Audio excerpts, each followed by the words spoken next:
Jaú. Jaú. O petista Edson Ladeira ficou em último lugar. Ladeira abaixo. Edson Ladeira abaixo. Não, porque você imagina, em 2016, você ser petista e chamar Ladeira é puxado. É puxado. E o único aqui que foi eleito dos nossos sonhos foi o Zenilson, o infeliz. Ele foi eleito. O povo tem coração. Hasta amanhã, excelente. Hasta amanhã, tchau.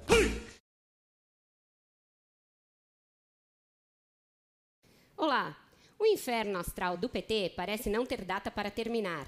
Depois de enfrentar sua pior derrota eleitoral e de assistir diariamente o cerco da Lava Jato se fechar sobre os seus principais líderes, o partido agora é vítima do desprezo de antigos aliados que até pouco tempo atrás orbitavam em torno de Lula e companhia. Foi o caso do presidente do PDT, Carlos Lupe.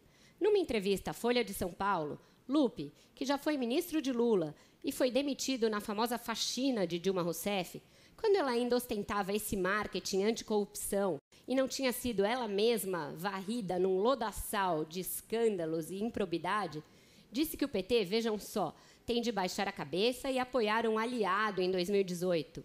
Lupe afirmou que o partido tem de cair na real e instou os petistas a apoiarem Ciro Gomes, que agora está no partido. O mesmo Ciro Gomes, que já foi ele próprio ministro de Lula e Dilma. Não é nada fácil. Assim, Lupe parece demonstrar que nem ele acredita nas chances de Lula de voltar em 2018. Mais do que isso, ele demonstra achar que não há ninguém no PT capaz de ser candidato.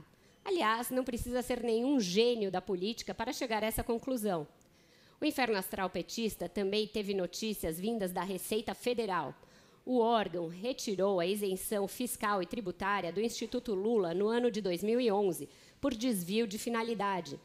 Com isso, o instituto ligado ao ex-presidente terá de recolher todos os impostos, contribuições e multas referentes àquele ano, numa conta de R$2 milhões. A decisão deve se repetir para os anos de 2012, 2013 e 2014. O rombo final vai ficar entre 8 milhões e 12 milhões. Com todos os amigos empreiteiros presos ou com tornozeleira eletrônica, Lula talvez tenha de recorrer a uma vaquinha entre os companheiros e os seus adoradores para poder pagar essa conta. O pior é que, por maior que seja o inferno astral petista e por maiores que sejam as evidências contra o partido e o ex-presidente, sempre aparecerão incautos para pagar a conta. Vera Magalhães, para a Rede Jovem Pan. Bom dia, Zé. Era o que exatamente imaginava a cúpula do Partido dos Trabalhadores. Tanto que, já há algum tempo, o PT vem procurando um novo candidato à presidência da República para 2018. Mas na política a coisa evolui de uma maneira tão rápida que hoje a gente já sabe que o PT pode até se aliar a outro partido político, porque líderes nacionais do PT já apostam na possibilidade de ceder, e pela primeira vez, a cabeça de chapa, ou seja, ser vice de outro candidato. Sabendo disso, conhecendo as fragilidades, outros partidos querem pegar pelo menos parte dos eleitores do ex-presidente Lula, como o PDT de Ciro Gomes, e aí nasce essa articulação política. Este novo processo, na verdade, é uma continuidade do que já existia no Supremo Tribunal Federal, mas o ex-presidente Lula é agora réu em 3. É preciso, Joseval, a gente falou algumas vezes aqui no Jornal da Manhã sobre esses processos da Lava Jato, Eles não só são um processo, eles agrupam crimes que acabam transformando um processo só num agrupamento de crimes que torna a pena muito pesada. E o ex-presidente Lula pode ser réu em 5 processos que estão prontos para serem levados à justiça, ou seja, como eu disse anteriormente do ex-presidente da Câmara, Eduardo Cunha, o ex-presidente Lula pode sim ser condenado a penas pesadas, aí, beirando a 100 anos de prisão, viu? Lembrar, Zé, que nesse caso agora, nesse processo que ele é réu por 4 crimes, só 4 crimes. Organização criminosa, corrupção passiva, tráfico de influência e lavagem de dinheiro. Como você destacou, já é o terceiro. Tem outros na fila. Ele vai ser provavelmente réu em 5, 6, 7, 8 processos. Essa é a previsão. É a previsão. Ou seja, o criminoso... Por isso que quando eu falo o criminoso de São Bernardo, as pessoas ficavam antigamente assustadas. Falavam, mas como? Eu falava marginal. Porque quem vive à margem da lei é a definição do dicionário. É marginal. Lula é marginal. Criminoso. As pessoas, se fosse... Quando eu falava isso ano passado, alguns se assustavam. Viu, Zé Maria? Falava assim, pô, exagero, deve ter um problema com ele. Pessoal, não. O problema que eu tenho com o Lula é que ele fez mal ao Brasil, à estrutura de Estado, à democracia. E ele é o chefe do Petrolão. O procurador Deltan Dallagnol usou uma outra expressão, comandante máximo da organização criminosa. Né, a expressão do procurador. E a grande questão que se coloca, só haverá democracia o dia que o Lula for e será condenado a regime fechado. Por isso que eu falo Lula para presidente, Bernardes, presídio de segurança máxima e tal. E a situação é cada vez é pior. E o PT não tem quadros. Isso que você falou em relação à direção primeiro do partido, quem é que vai colocar como dirigente do PT? Hoje o PT vai se reunir em Curitiba, na cela número 13, da 13ª Vara Federal, toda hora o 13, e já com 13 prisioneiros dentro da sala. A direção do PT vai fazer congresso na cadeia, né? E a questão que você lembra para 2018 é como é que o partido, que é a segunda questão, como é que o partido vai se posicionar? Terá ou não terá candidato próprio? O Lula, como eu insisti, que era um tigre de papel, e o PT, página virada, isso é evidente. A história mudou. Hoje não é mais PT e anti-PT. É no bloco que antes era anti-PT, as várias propostas que há para o nosso país, nesse bloco, porque o PT acabou, o PT é página virada, Zé. Apenas Agora, pois não, José. Não, apenas botar no debate uma questão que, evidentemente, os advogados de Lula conhecem de trás para frente, que pode ajudar, né? É o chamado crime continuado. Ele é definido no artigo 71 do Código Penal. Aí não é cada fato uma pena isolada e somam-se todos, chegam a esses 100 anos que você falou. Olha a definição. José Val, isso caiu na votação houve esse raciocínio no Supremo, no mensalão, né? Na sua penal 470. Excluíram o crime continuado? Excluíram. Eu me lembro só para exemplificar. Aí apenas só um dos crimes, acrescentando parte da pena para os demais. Né? Eu me lembro todos. Eu me lembro o argumento do advogado dizendo que um acusado de cometer um assassinato, ele seria acusado de porte de armas, de porte de munição, de tentativa de assassino e finalmente de assassino. Aí, depois... Às vezes é quando o ladrão, por exemplo, comete 30 delitos, um por dia. É crime continuado, ele não vai responder a 30. A definição é esta aqui, ó. Quando o agente, mediante mais de uma ação ou omissão, e é o caso, pratica 2 ou mais crimes da mesma espécie, também é o caso. Tudo envolve corrupção, lava-jato, dentro do governo e o tráfico de influência dentro ou fora do governo.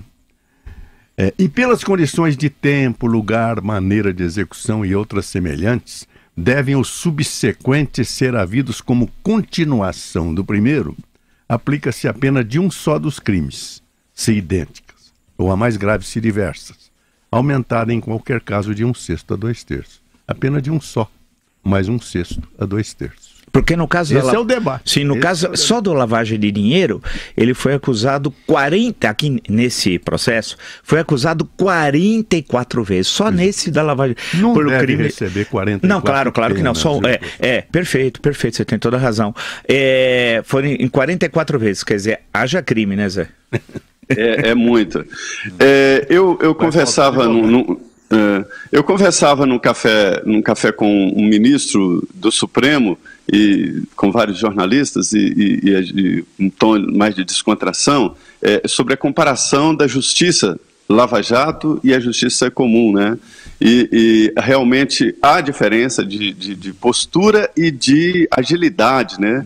E aí o ministro falou, se continuar nesse ritmo, vai faltar cadeia. Que falte cadeia, né? Que solte alguns que não cometam crimes tão graves. O ex-presidente Lula virou réu pela 3ª vez. A acusação é de ter beneficiado Odebrecht em contratos do BNDES. Vamos então chamar mais uma vez a Juliana em Brasília, que tem as informações. Juliana. Ana, nesse caso é em troca de propina, né? O ex-presidente e outras 10 pessoas foram denunciados na segunda-feira e agora o juiz responsável pelo caso abriu ação penal contra todos eles. A denúncia foi aceita pelo juiz Valisney de Souza Oliveira, da 10ª Vara Federal de Brasília. E com isso, o ex-presidente Lula passa a ser réu em 3 ações penais, 2 em Brasília e 1 no Paraná. Além de Lula, a denúncia atinge o sobrinho da primeira mulher dele, Taiguara Rodrigues dos Santos, o empresário Marcelo Odebrecht e outras 8 pessoas. Nesta ação, todos são acusados de participar de fraudes em contratos de financiamento do BNDES. Segundo o Ministério Público Federal, Lula atuou junto ao banco e a outros órgãos públicos para favorecer a Odebrecht em empréstimos para obras realizadas em Angola. Em troca, ainda de acordo com o Ministério Público, a empreiteira teria pago cerca de 20 milhões de reais em propina. Segundo a denúncia, o esquema funcionou entre 2008 e 2015. De acordo com os procuradores, até o fim de 2010, Marcelo Odebrecht, Lula e Taiguara aliaram-se para praticar crimes de corrupção ativa e passiva. Depois que deixou a presidência, Lula teria feito tráfico de influência. Ao longo da denúncia, Lula também é acusado de participar de organização criminosa e de 44 operações de lavagem de dinheiro. A suposta propina teria sido repassada por meio da empresa de Taiguara dos Santos e da contratação de palestras do ex-presidente. Segundo o juiz do caso, se trata de denúncia plenamente apta, não se incorrendo em qualquer vício ou hipótese que leve à rejeição, até por descrever de modo claro e objetivo os fatos imputados aos denunciados, individualmente considerados, em organização criminosa, lavagem de capitais e corrupção. Além da condenação dos acusados, o Ministério Público Federal pediu a reparação de danos materiais e morais no valor mínimo de 21 milhões de reais, atualizados pela inflação. O juiz deu 10 dias de prazo para que a defesa dos réus apresente documentos, indique provas e testemunhas que deseja que sejam ouvidas. Os advogados de Lula disseram que ele é vítima de uma guerra de manipulação com o uso de acusações absurdas e sem provas. Segundo os advogados, Lula jamais interferiu na concessão de qualquer financiamento do BNDES. A defesa de Marcelo Odebrecht não quis comentar. E a defesa de Taiguara dos Santos diz que vai se manifestar nos autos do processo. Ana, Chico. Obrigado. Duas vezes já na Justiça Federal de Brasília, por tentativa de obstrução da justiça e da investigação, que é no caso do Nestor Cerveró, e agora, neste caso, envolvendo a Odebrecht. Estava na cara, dados os elementos estavam ali, que essa denúncia seria aceita. E há aquela lá na Justiça Federal de Curitiba, envolvendo o apartamento. Lembrando que no Supremo, Teori Zavascki o incluiu no inquérito mãe, que é a quarta coisa que há contra ele, aí como membro e, vamos ver, o grande chefe da organização criminosa, que tinha como epicentro a Petrobras. A defesa do Lula e ele próprio, o PT, tem insistido na linha de tudo isso é preconceito, é uma armação para tirar Lula de 2018. Vamos ser francos, Lula em 2018 já era. Então é preciso mudar essa trajetória que foi abraçada aí, que está completamente equivocada. Ela supõe que haja massas nas ruas dispostas a ficar ensandecidas em defesa do Lula. Não tem mais, isso acabou. A herança que o PT deixou para os brasileiros é uma herança muito pesada. E nem se trata só da questão da corrupção. A herança econômica é muito pesada. Então, não tem mais gente disposta a entrar nessa conversa de que estão tentando destruir o herói do povo. Não tem herói do povo. E a cada vez que essas coisas vêm à luz, essa ideia do herói vai ficando ainda mais fraca. Então, companheiros, caiu na real. Juliano, ele tem mais. O ex-presidente da Câmara, ex-deputado Eduardo Cunha, agora é réu na Justiça Federal do Paraná. O processo dele foi parar nas mãos do juiz Sérgio Moro depois que ele teve mandato cassado e perdeu o foro privilegiado. O ex-presidente da Câmara, Eduardo Cunha, já era réu no Supremo Tribunal Federal. Ele é acusado de receber propina de pelo menos 5 milhões de reais em contas na Suíça. O dinheiro teria origem em contratos da Petrobras para explorar petróleo na África. Como Eduardo Cunha perdeu o mandato de deputado federal e o foro privilegiado, a ação foi para a Justiça Federal do Paraná. O juiz Sérgio Moro deu 10 dias para Cunha apresentar a defesa prévia. O juiz levantou o sigilo do processo, alegando o interesse público. O Ministério Público Federal ratificou a denúncia feita pelo Procurador-Geral da República, Rodrigo Janot, excluindo apenas uma acusação de crime eleitoral. Moro considerou que a não declaração de contas no exterior à Justiça Eleitoral já está incluída no crime de lavagem de dinheiro. A defesa de Cunha disse que só vai se manifestar nos autos. Em outra ação da Lava Jato, o ex-senador Gin Argello, que era do PTB do Distrito Federal, foi condenado por corrupção, lavagem de dinheiro e obstrução às investigações. Gin Argello é o 5º político sem mandato condenado pela Lava Jato em Curitiba, onde ficam os processos para quem não tem foro privilegiado. Segundo o Ministério Público, o ex-senador recebeu R$ 7.350.000 de 3 empresas investigadas, a maior parte como doações eleitorais. Em troca, de acordo com os procuradores, ele impediu que empreiteiros fossem convocados para depor na Comissão Parlamentar Mista de Inquérito da Petrobras em 2014. O ex-senador foi preso em abril e esse era o único processo dele na Lava Jato. O ex-presidente da OAS, Léo Pinheiro, também foi condenado. Ele está preso e confessou que pagou propina a Gin Argello para não depor na CPMI. O juiz Sérgio Moro determinou que bens de Gin Argello sejam confiscados até cobrir os R$ 7.350.000 da propina. Segundo o juiz, o recebimento de propina por integrante da CPMI é uma afronta à dignidade do parlamento. Por isso, ele ordenou que o dinheiro da indenização seja entregue ao Congresso.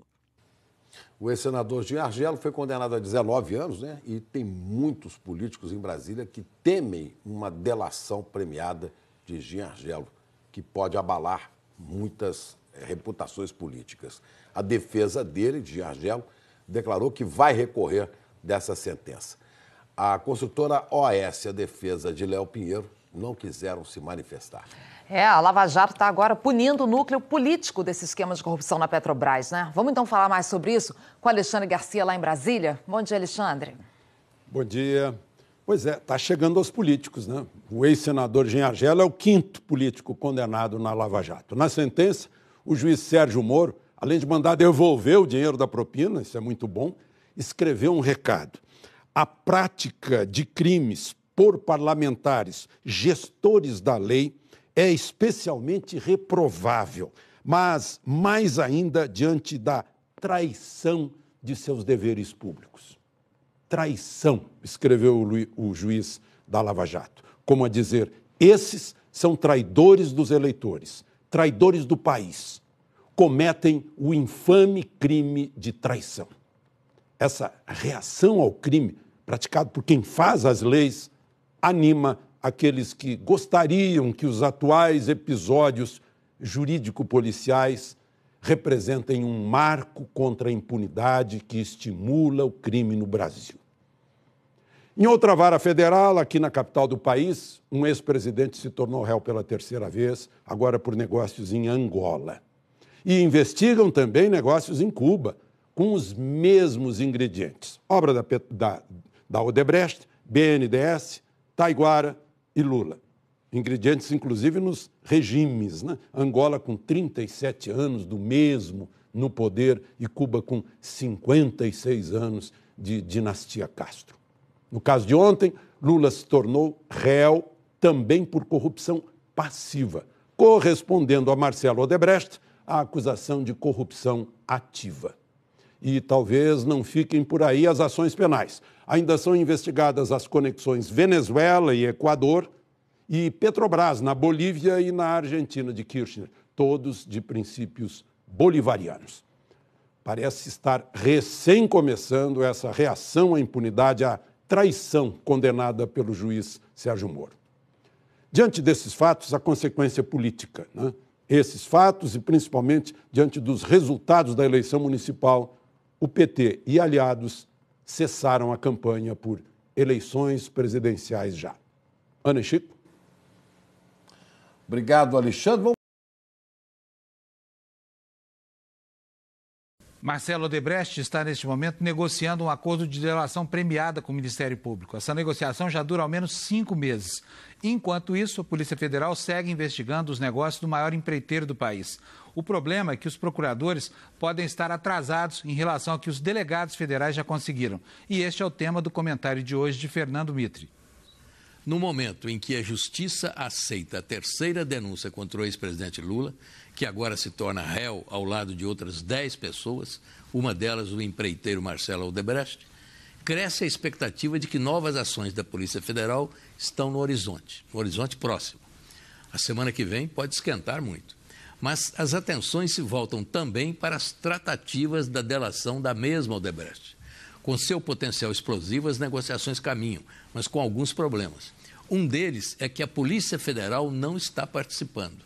É só o Ministério Público, que não dispõe de informações importantes que ainda estão na Polícia Federal e que, óbvio, poderiam e deveriam ser usadas nos entendimentos para a delação. Enfim, Marcelo Odebrecht pode estar negociando revelações que a polícia já tem.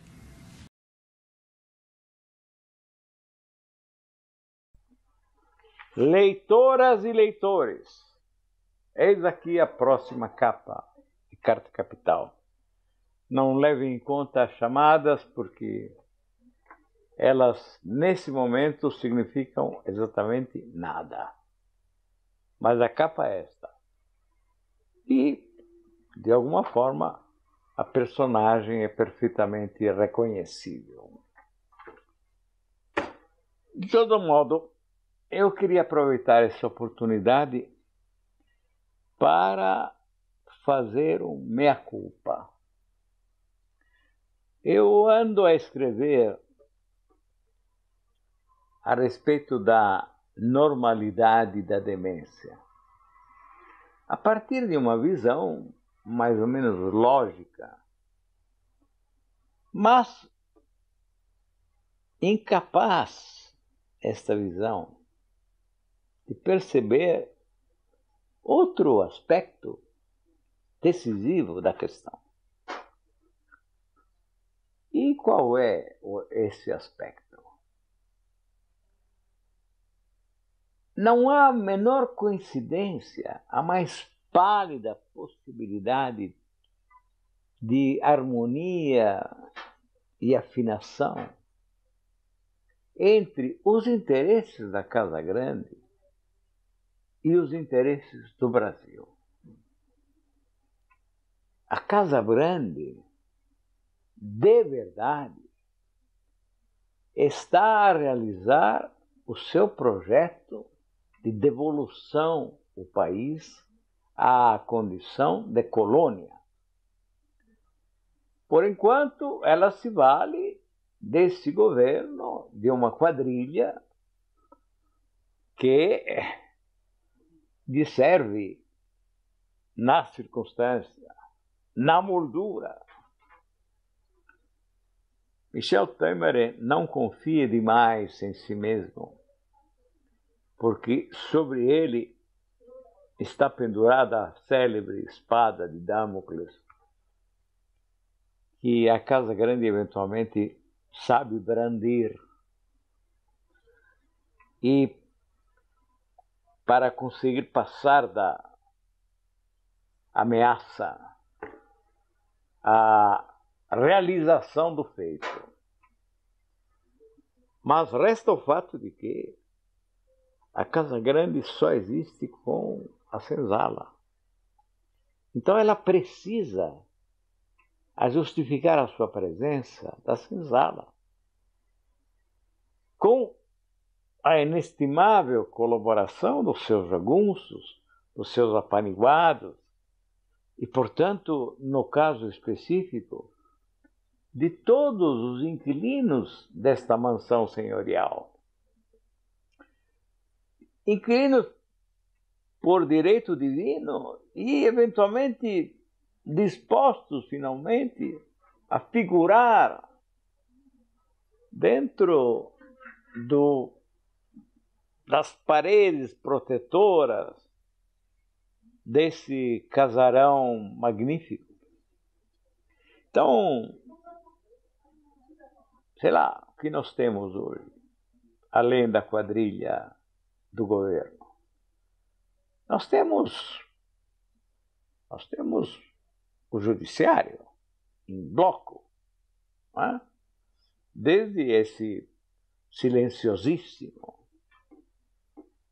Supremo Tribunal até os magistrados de Curitiba, não somente o juiz Moro, mas também os seus promotores essa fantástica força-tarefa que o instrui e que, nesse exato instante, contribui para a destruição do PT e, quem sabe, do próprio Lula.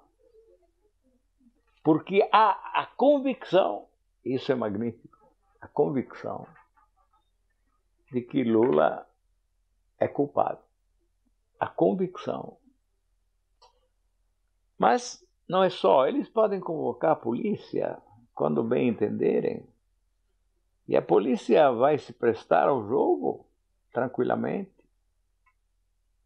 Quanto ao envolvimento do Congresso, nem se fale. Quanto ao envolvimento dos empresários rentistas, idem com batatas. E a mídia nativa, essa coisa velhaca, hedionda, ridícula, sobretudo muito ridícula. A mídia nativa, pois é, mentirosa, ficcionista da pior maneira, a humilhar todos os dias a língua pátria. Muito bem. Então, mas essa gente quer o quê? Quer exatamente o que está a se dar, o que está a acontecer e o que virá em seguida. Essa devolução ao início, essa devolução ao país recém-descoberto. É isso que eles querem. Quando eu falo na naturalidade da demência, eu estou enganado. Se essa demência eu a atribuo à Casa Grande. Não, a Casa Grande sabe perfeitamente o que quer e está a chegar lá. Ela está a alcançar o seu propósito. Então, não é demente, é de caso pensado. E a necessidade de uma senzala ignara, de uma senzala pueril, festeira e absolutamente resignada, é o que lhe convém. É um longo trabalho que eles desenvolvem nesse sentido. E talvez como nunca, pelo menos nos últimos 100 anos, eles estão a conseguir o seu objetivo.